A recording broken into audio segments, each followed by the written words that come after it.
projects.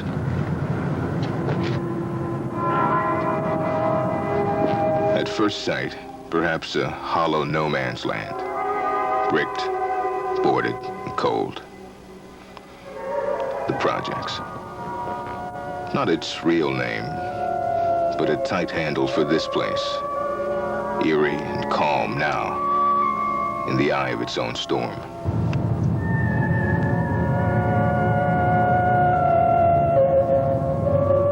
But this does belong to someone. It is a cautious, reluctant ownership. Property surveyed by window, and a quick step. There are no casual moves here. And the people will tell you about the realities that outsiders only think they know about. You know, a lot of folks down here on unemployment, welfare. A lot of people ain't got nothing, they take it. You know, guys, young guys around here cutting school all the time. Hey, it's just that way. This is the projects. As an organization, CMHA may be many things, but to most of the over 24,000 people who live in it, it is only one thing, the only game in town.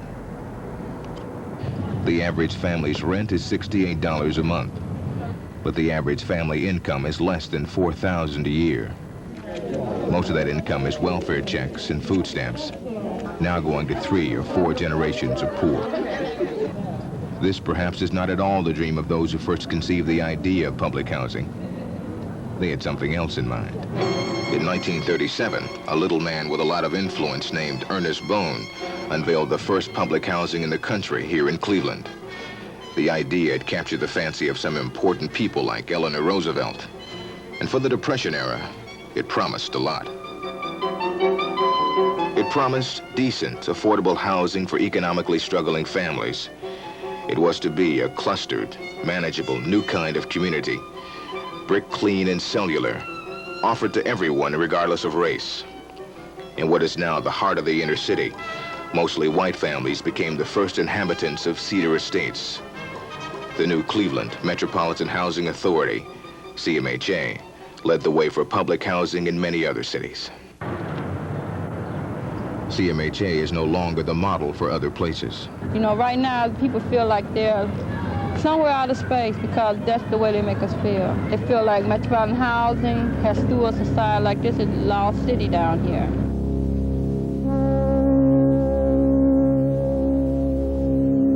Who are the people of public housing? In this world, you don't have no friends. Money is your best friend. Even your kids turn on you these days. So my best friend is money. What do they fear? What are they fighting for? You never tell a person if he has something. When he'll be knowing it, he'll be aware of it. When he make his move, that's when you make your move. Try to get him before he gets you. Why do some people here feel like surviving is the hardest and only thing they know how to do? And why can't they get out? We'll look at that in the next part of Is This Any Way to Live? Noah Nelson, Action 3 News. Belly up at Lawson's Hormel Spice Luncheon Meat, $1.59 a pound, save 40 cents. Lawson's, aren't you glad we're here? Action 3 News Nightside comes up next. Stay with us. From soup lines to cheese and butter lines to all types of government assistance, we are getting used to people getting help. But in Cleveland public housing, getting that help is a way of life. Tonight in his series, Is This Any Way to Live? Action 3 News reporter Noah Nelson reveals the battle the poor face every day as they try to survive. Tuesday, the first day of the month. And the women are waiting outside like they always do. The first day of the month. The mailman is late. And that's not good, because he's carrying checks and food stamp vouchers for February. Those waiting hope nothing has gone wrong. But here, they say, things always seem to go wrong. After 6 o'clock, it gets dark. In the winter, you might as well go in the house. It's like a nightmare. It really is. I'm serious. No. It's like you have to watch your back everywhere. Everything you do. You just have to watch your back. Be careful. Some people at some public housing estates feel as though nothing has sacred status. Not the mailboxes, and especially the mail. They wait in groups for safety. There's too many empty buildings around here as kids. I'm scared for my little nieces and nephews running around. They can't even come out and play. It's just too many empty buildings. You know, somebody jump out and grab them, and then they'll be found in an empty apartment or something. You know, and it's just too dangerous.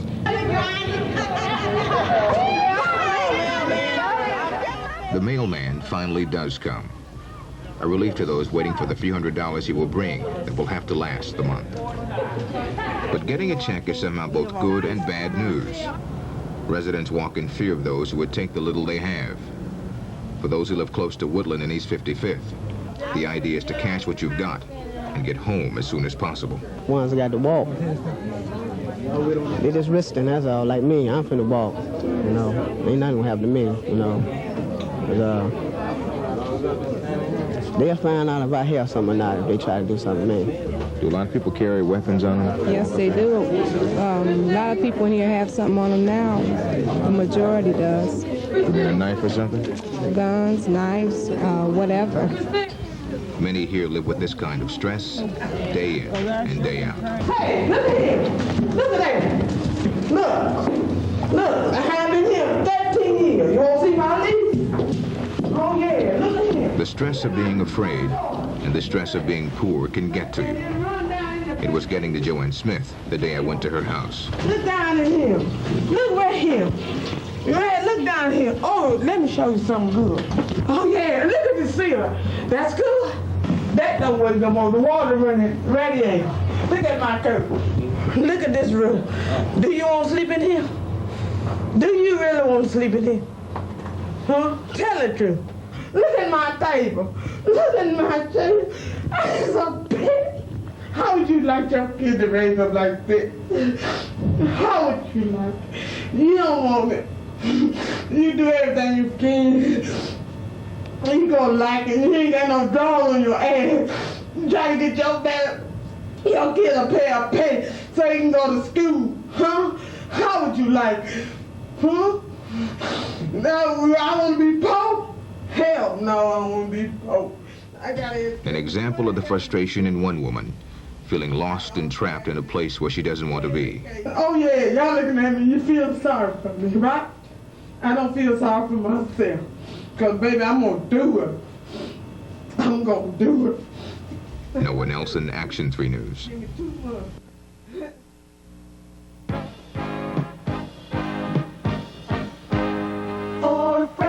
Down in Barberton. And they're good programs. Thanks, Doug. These are tough times, but for some people, the times are always tough. In tonight's special report, Is This Any Way to Live? Action 3 News reporter Noah Nelson shows us two people who say, no, it isn't, and one man who didn't even have a chance.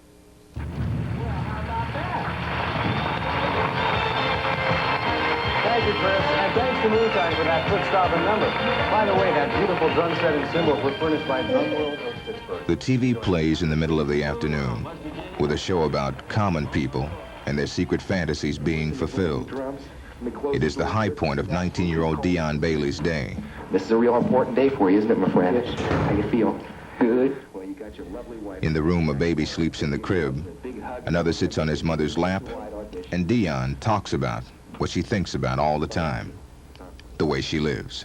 At nighttime, people be in the back, getting drunk, throwing their wine bottles and stuff. They can climb in your windows anytime. You can't have the windows open. We got wires on them to wire them up, and during the day, if the locks on your doors break, people can walk in and out, just in and out. Except for her children, Dion is alone, and she has seen many of her friends do for money to survive, what she hopes she will never have to do. If they can't make the rent payment this month, they'll go out there and sell their body. They'll get on the corner. They'll literally get on the corner, with or without a pimp. They'll get on the corner. In a very real sense, Dion is waiting for her fantasy of escape to come true. So far, it hasn't happened. It hasn't happened for Cynthia West either. Cynthia would like to move her two kids out of the projects, but she says somehow she keeps getting set back. They'll rob you. Because I was coming through the alleyway one day and somebody stuck me up and robbed me, took my money. That's the reason why I couldn't pay my rent. That's why I've been trying to move. For the last 2 years, been trying to get transferred out of here. They ain't been giving me no kind of response at all. Cynthia's apartment has been burglarized several times. and each time meant she had to start over, using her welfare money. Do you think you'll ever get out of here? No, never. That's why I'm just saying about, like a family, a nice apartment somewhere else, I'll be willing to, sacrifice and pay that rent, that $100 or $200, rather than staying down here living in this hell. Cynthia's children are 2 and 4 years old.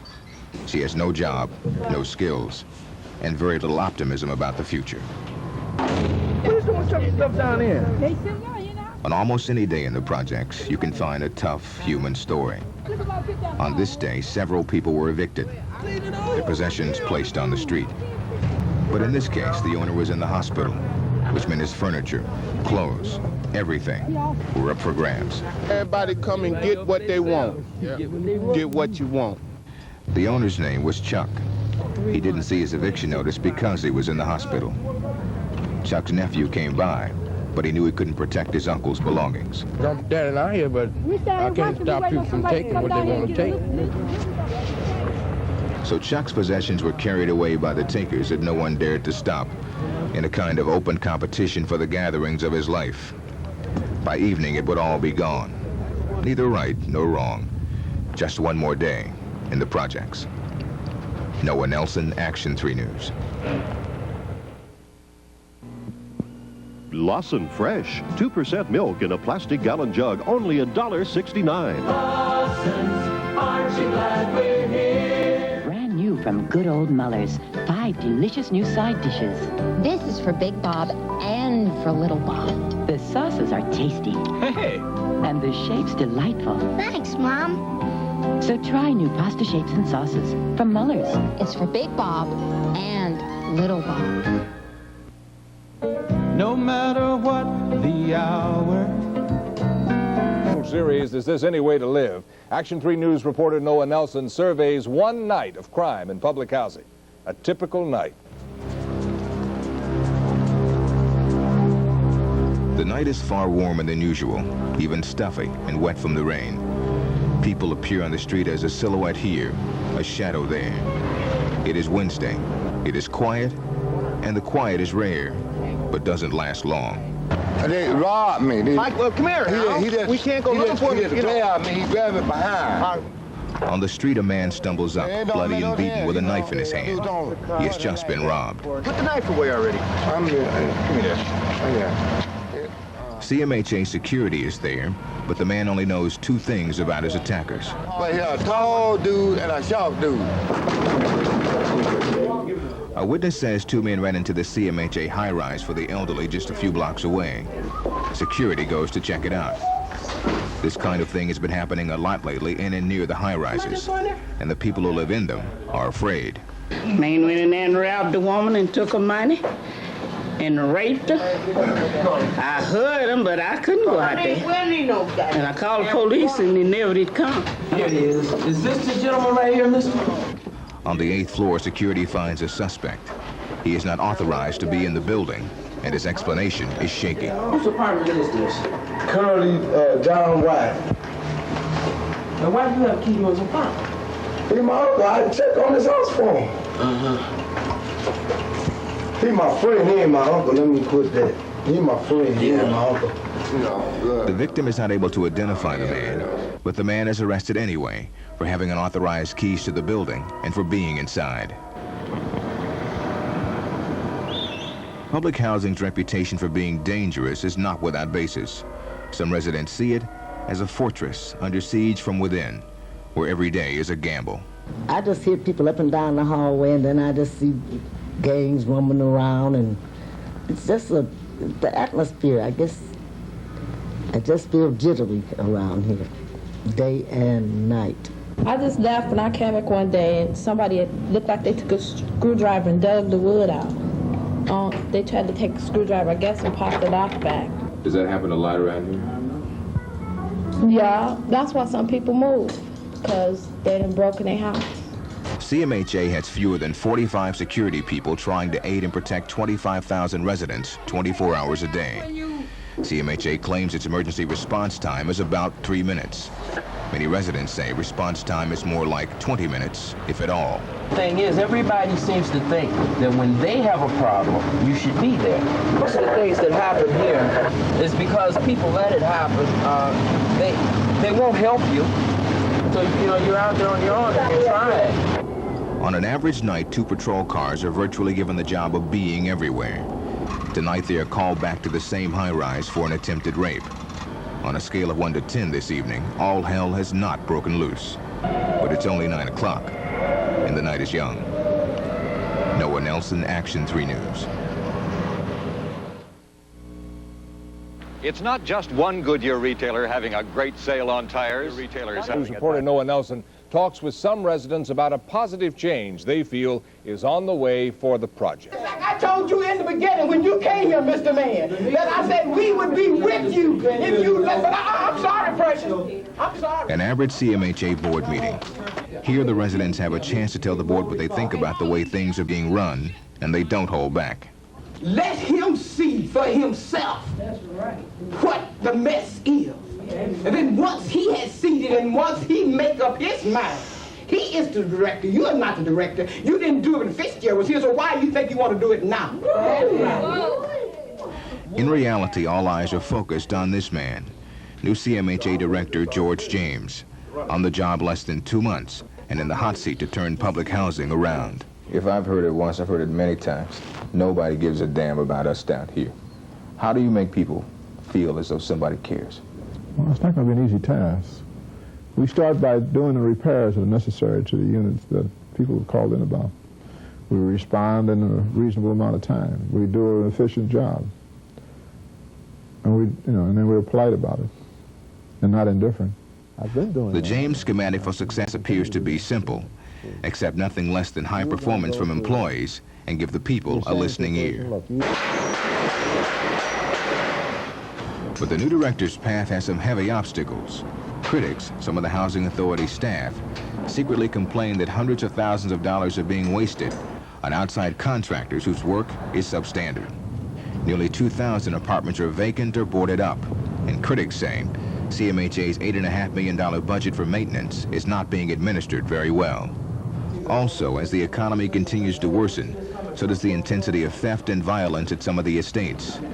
And finally, the attitude of many residents about the future of public housing is not good. How do you give people pride? How do you make people have pride in where they stand? By giving them a sense of leadership, a sense of something that they can, this is something that they have that's theirs, their own. You take care of it like it's your own, like it's your own home. And right now that feeling isn't here. The feeling is this is just somebody else's property and we're on borrowed time. You carry this from you and put it on the table. Be careful so you don't fall. But not all residents believe that public housing is near the end. Susan Arroyo is one who feels like life can be as good here as the people want it to be. A lot of people are down on public housing. They think it's the worst place you can be. Why don't you feel that way? Because I have family members who live outside of housing, and they're faced with the same thing I am. They're faced with having bugs and mice and robberies and things, and yet they're paying a higher price than I am to live outside of housing. I mean, that's all. She vocalizes the positive aspects that some residents feel or hear. She believes CMHA can definitely be saved. This week, CMHA announced it will soon begin to make major changes at Cedar Estates, the oldest and most run-down housing project. The authority will spend $15 million to completely remodel Cedar, and hundreds of families will be moved while the work is being done. Giving some estates a major face change and beginning a new, more aggressive management style appear to be the direction public housing is headed in. As far as some of the people are concerned, the changes have been a long time in coming, and they cannot come too soon. Noah Nelson, Action 3 News.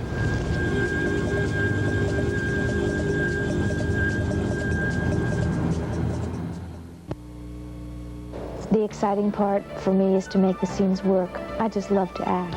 Go inside the soaps with Channel 3's Linda Hirsch, Monday night at 7:30.